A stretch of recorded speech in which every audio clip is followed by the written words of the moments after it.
दोस्तों नमस्कार। आज फिर एक बहुत बड़ा टॉपिक लेके आप लोगों के सामने आया हूं।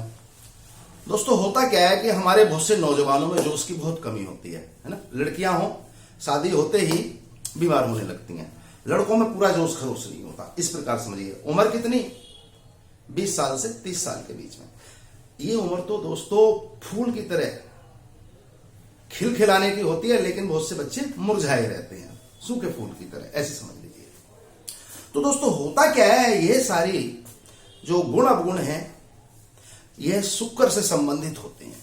शुक्र अच्छा होगा तो जोश खरोश अच्छा होगा, बिस्तर के सुख अच्छे होंगे, घूमने फिरने के शौक होगा, अच्छे अच्छे सुंदर और महंगे ब्रांडेड कपड़े पहनने का शौक होगा, सुंदर जूते चप्पल पहनेंगे, घर सुंदर होगा। इस प्रकार से समझ लीजिए।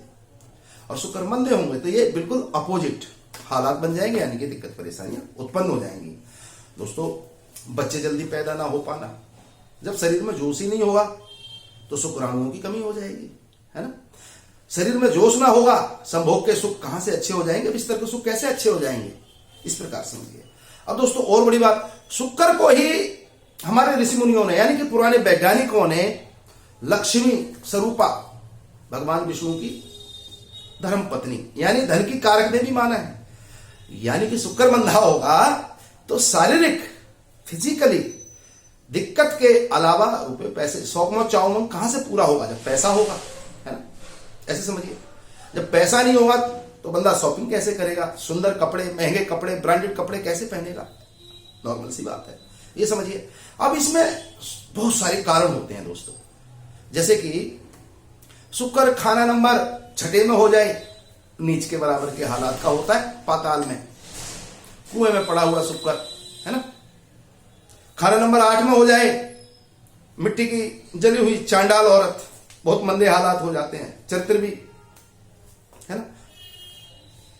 खाना नंबर 9 में हो जाए, मंगल को खराब कर देता है, खुद भी नीच के बराबर के बुरे असर दे देता है। इसके अलावा दोस्तों सूरज के साथ या सूरज की दृष्टि में या सूरज शुक्र के घर खाना नंबर 7 में या खाना नंबर 2 में पहुंच जाए सूरज,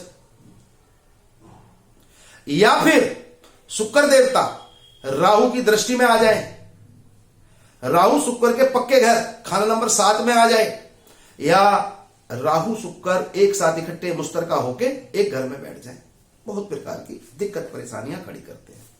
तो दोस्तों शुक्र जब भी आपके टेबे में जन्म कुंडली में खाना नंबर 6 में, 9 में या 8 में हो, उपाय होते हैं। लेकिन मैं आपको सूरज शुक्र के हालात में, राहु शुक्र के हालात में, इसके अलावा एक और ग्रह योग है, जब शनिचर को सूरज देखे। तो दोस्तों आप लोगों को पता ही होगा, पौराणिक मान्यताओं के हिसाब से सूरज का पुत्र है शनि, है ना, यानी कि शनि के पिता हैं सूरज, आपस में पिता पुत्र हैं। तो खुद अपने ऊपर तो इन पे कोई आफत नहीं आती, लेकिन शुक्र मारा जाता है, यानी कि जीवन साथी पे दिक्कत परेशानियां पहुंच जाती हैं इस कंडीशन में भी।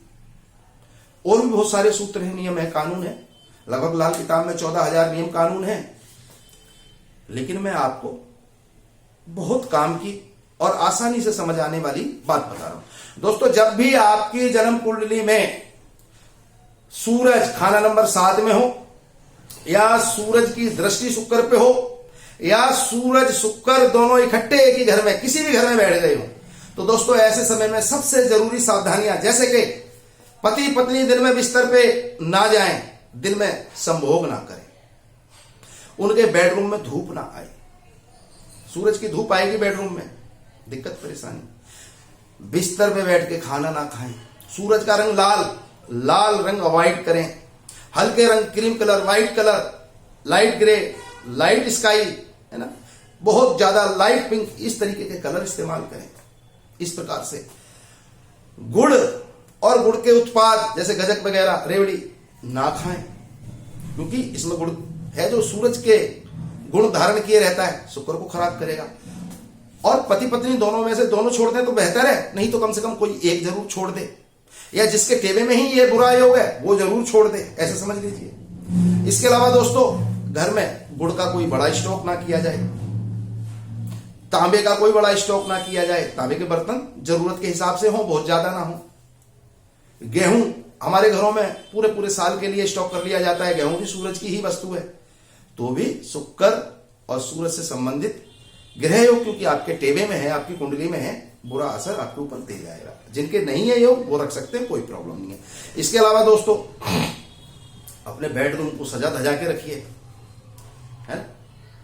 बेडरूम में बढ़िया से बढ़िया खूबसूरत चीजें रखिए। सुबह बिस्तर से जल्दी उठिए, यानी कि सूरज निकलने से पहले बिस्तर त्याग दीजिए।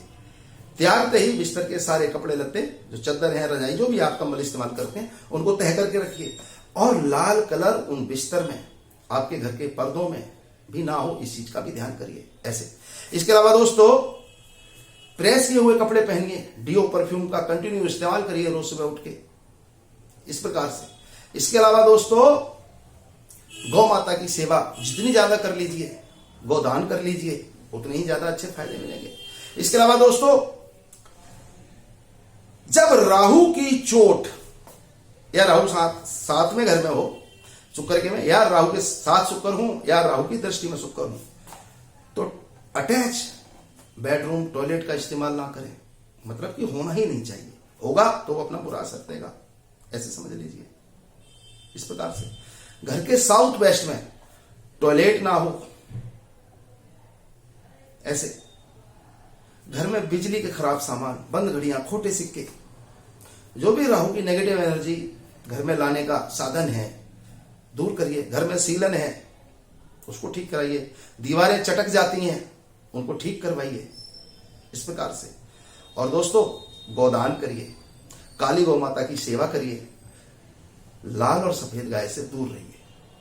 मतलब दूर रहने का मतलब है उनसे हमें नफरत नहीं करनी है, लेकिन सिर्फ काली गाय को चारा पानी दीजिए, इस प्रकार से। अगर ये सब काम हम रूटीन में करते हैं, और नीले कपड़ों से बचाव करिए, blue, dark blue, sky blue चलेगा, डार्क ब्लू बिल्कुल मत करिए, है ना। ये सब काम हम रूटीन में करते रहें तो हमारा जीवन आसान हो जाता है। क्योंकि इन समय में बहुत सी चीजें, मेरे बहुत से मित्र पूछते हैं जी राहु शुक्र का उपाय बता दीजिए, या सूरज शुक्र का, या साथ में घर का राहु का, या साथ में घर के सूरज का उपाय बता दीजिए। तो दोस्तों मैं आपको बताना चाहता हूं, मैं लाल किताब पद्धति से ज्योतिष करता हूं। जन्म के समय के उपाय एक सीमित दायरे तक होते हैं, किए जाते हैं और वहीं तक फायदा देते हैं। उसके अलावा जैसे जैसे हमारा साल बदलता है, हर साल जन्मदिन से जन्मदिन तक का एक नया साल बनता है, उसमें लाल किताब के अनुसार एक वर्ष फल बनता है।